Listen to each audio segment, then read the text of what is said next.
درود بر همه شما عزیزان. با آموزش اژدها در خدمتتون هستم.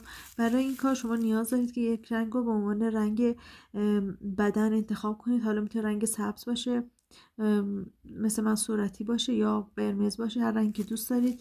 یک رنگ هم که به رنگ بدنتون بیاد انتخاب کنید، یعنی جزو طیف همون رنگ باشه. و رنگ سفید نیاز دارید. یه گلوله از رنگ بدن بردارید و کف دستتون به صورت یک اشک تقریبا بلند در بیارید. ببینید به این صورت. بعد حالا انگشتتون رو بذارید وسطش و یه مقدار بچرخونید. ببینید به این صورت در بیاد. این قسمت بالاش میشه گردنش. دوباره دست بذارید و این قسمت رو یه مقدار باریک کنید.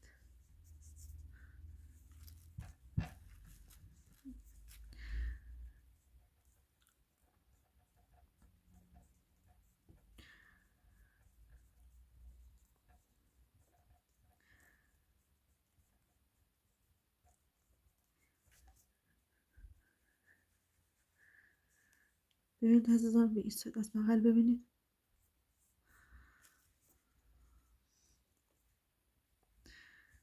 حالا اون رو روی سطح کارمون قرار میدیم. باید ایستایی داشته باشه.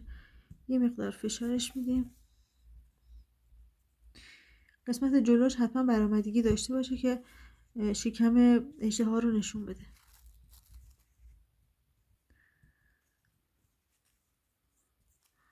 ببینید به این صورت.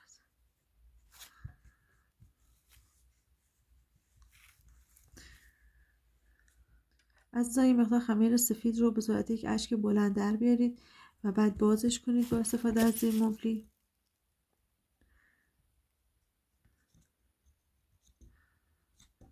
ببینید و اون رو روی بدن اژدها قرار بدید.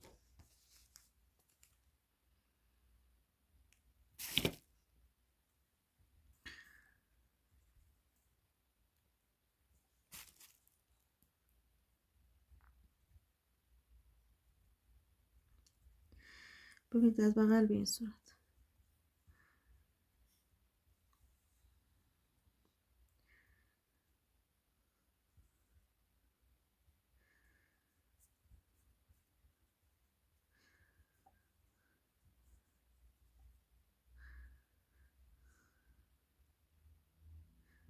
عزیزان با کمک ابزار خطوطی رو روی این خمیر سفیدمون میندازیم، خطوط افقی و در کنار هم.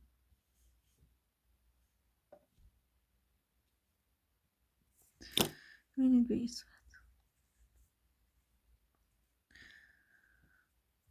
خب عزیزان حالا یه دونه خلال دندون یا یه تیکه سیم رو آغشته به چسب کنید و داخل این قسمت گردنش فرو کنید.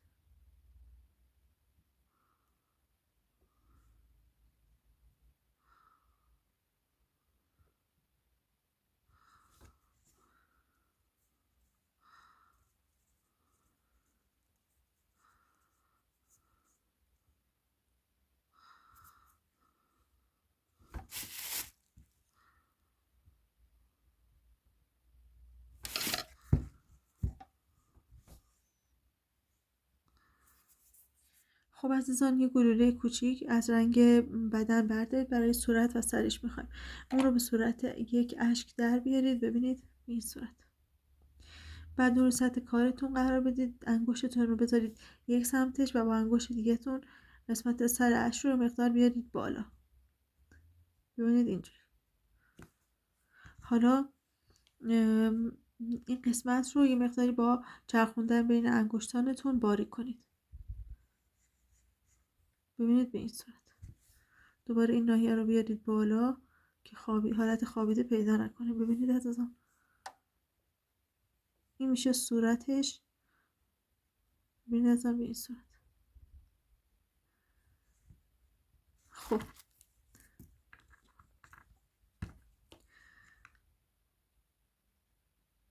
من یه مقدار فشار وارد میکنم با ابزار فوندانت. ببینید از جلو که نگاه کنید این فشار باعث میشه که این قسمت بالاش به دو قسمت تقسیم بشه.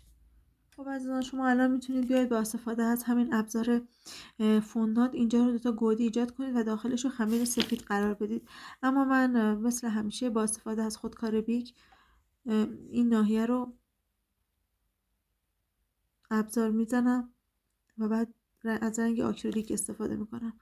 ببینید به این صورت هستم.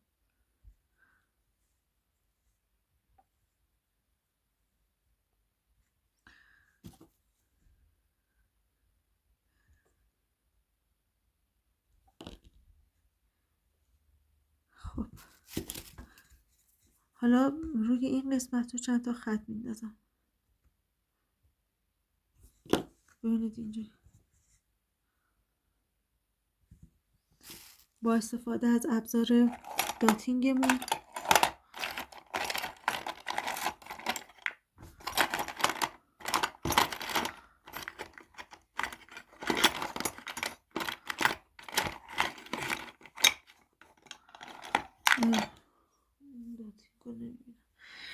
خب با استفاده از ابزار داتینگمون جای بینیش رو ایجاد میکنیم عزیزان.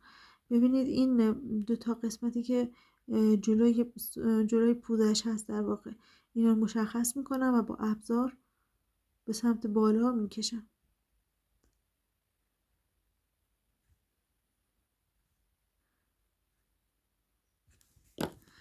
ببینید عزیزان اینجوری. عزیزان با یه قیچی یک برش قسمت پایین بدید که دهن اژدهامون هم ساخته بشه. ببینید به این صورت. خب عزیزان یه مقدار خمیر رنگ سفید رو برمیداریم. ببینید به صورت یک لوله بلند در میاریم و اون رو با ابزار یه مقدار پهنش میکنیم. حالا میتونید با کمک همین ابزاری که دارید، ابزار کاتر، به صورت 7 تا 8 برش بزنید، یا که میتونید مثل من از قیچی های دالبری استفاده کنید.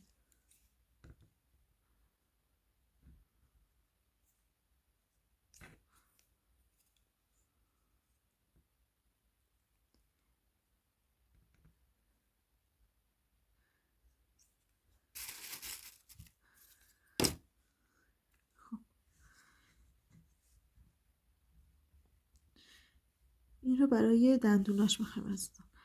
خب دندوناش رو روی فک پایینش نصب میکنیم. حتما چسب بزنید و این دندون رو روی فک پایین نصب کنید. ببینید از من چسب زدم. حالا دندوناش رو روی فک پایینش بزنم.